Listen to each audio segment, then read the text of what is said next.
Hey guys, good morning. Today I'm making tonjiru. Tonjiru. No, not tonjiru. Not tonjiru, Nikujaga. It has one of the same ingredients as tonjiru, which is pork. But I'm going to use pork belly today. Nikujaga is basically meat potatoes, or kind of a stew. Niku being meat and jaga being jagaimo, which is potato. I'm going to be making it my way. I don't necessarily like one of the ingredients that they put in it, and so I'm going to refrain from putting that ingredient in there, and I'll talk about it later. So today I'm going to be making Nikujaga. It's just a traditional kind of staple. It's just a stew. Some people add tomatoes. When I was in Japan, one big thing that became famous was putting tomato in the Nikujaga. I made it a couple times for my husband. He didn't like it, so I'm not going to put it in this time. I'm also going to be making it with my own my own tsuyu that I had used for my soba noodles. So if you saw my blog about my soba noodles and my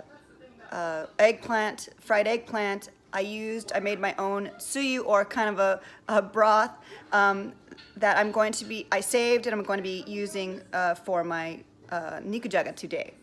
So there's a lot of different things that I'll write about in my blog too, so please go ahead and check out my blog when you get a chance. But in terms of ingredients and whatnot, some of the fun things that I learned in Japan from one of my coworkers over there, one older woman who took care of kind of the office, Okumura-san. She kind of taught me how to make Nikujaga more of in a housewife way rather than my own way of not. I didn't really know what to do.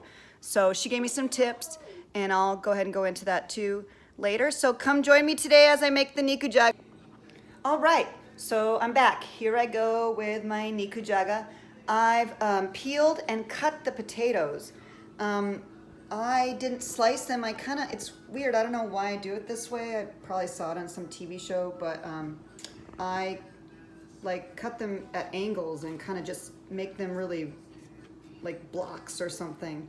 As you can see, I did peel the potatoes. The funny thing is like I told you in the beginning, Okumura-san, who worked with us at my office, I brought in my Nikujaga when I first made it, and she goes, "Why are the potatoes not peeled?" Because I didn't peel them. I thought maybe I was being super rustic. And she said, we don't do that. We peel the potatoes. So ever since then, I have been peeling the potatoes. It does taste a little bit better, but I'm gonna go ahead and put these in the pot. The cool thing about Nikujaga, it's actually early morning. You can kind of make Nikujaga earlier in the day. You don't have to make it right before you serve it, which is really cool because it's a stew. You can let it cook and kind of all the flavors to meld together. So my first step is I'm cutting the potatoes. I'm going to cut up a half of an onion as well. These are 2 potatoes, by the way. Cut up half of an onion, and also this is the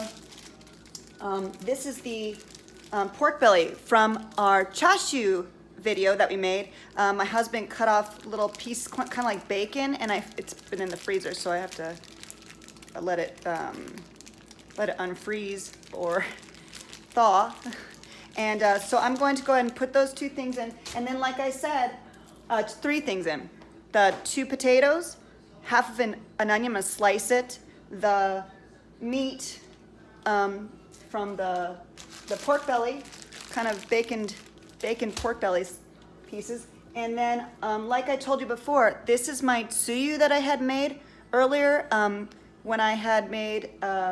in my blog, you can see, but I had made earlier this week a soba, and I made my own tsuyu, or kind of a broth that you dip the soba noodles into. So this tsuyu is mirin, sake, soy sauce, and dashi. Dashi is kind of... Okay, dashi is a fish type of broth. A lot of times you see the dashi is this hondashi or ajinomoto dashi. You can also get dashi from kombu, which is a type of seaweed or fish. It's kind of fish stock, and you get the umami from maybe boiling the fish, or you could just use the powdered dashi, the hondashi. You can find it at any Asian store. So here I go. Okay, so I went ahead and chopped the onion too, sliced the onion too, and now I'm putting it in the pan and heating it up with the pork belly in here. So I'm gonna let that heat up a little bit, and then I'm going to add my, I was gonna add some more meat in, but I'm not going to. I'm just gonna add my tsuyu that I made, and then some water.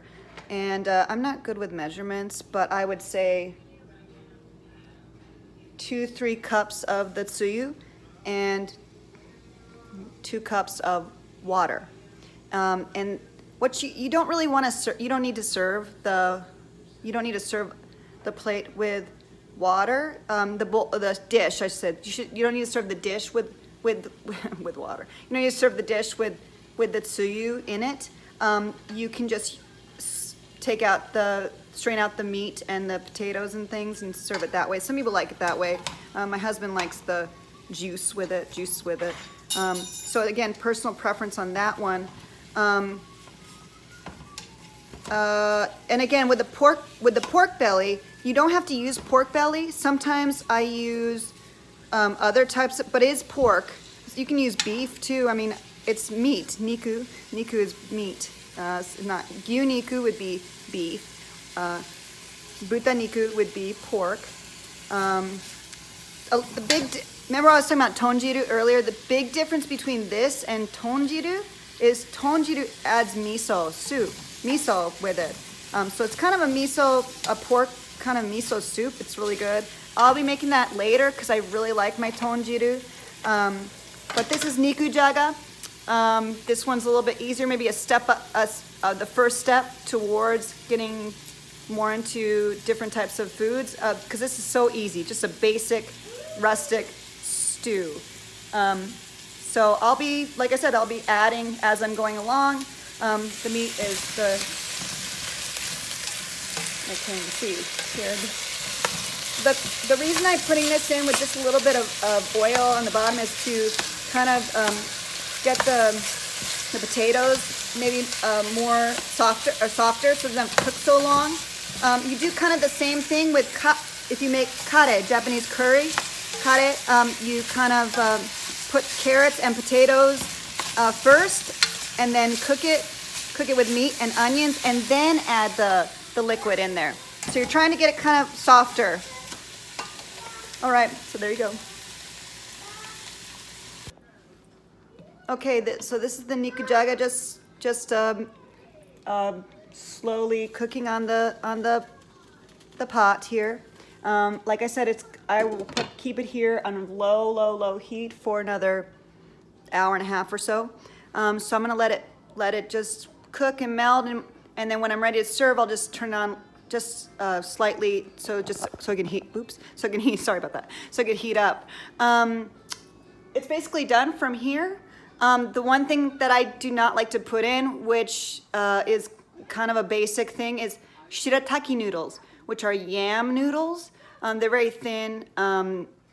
Sometimes in other dishes you may have seen them, but I don't really technically like to use them, just because you have to boil them beforehand, because they have like a smell to them. So you boil them beforehand, and then you put them in the dish. For sukiyaki, you probably all know what sukiyaki is, but for that dish too, you need to use shirataki noodles, which are, again, like I said, yam noodles. Again, I don't like them, so I don't make it really with them.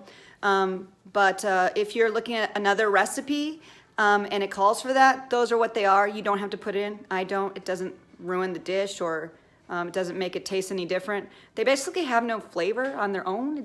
They're fun to eat. But that's my Nikujaga. And that's for Vanessa because she did request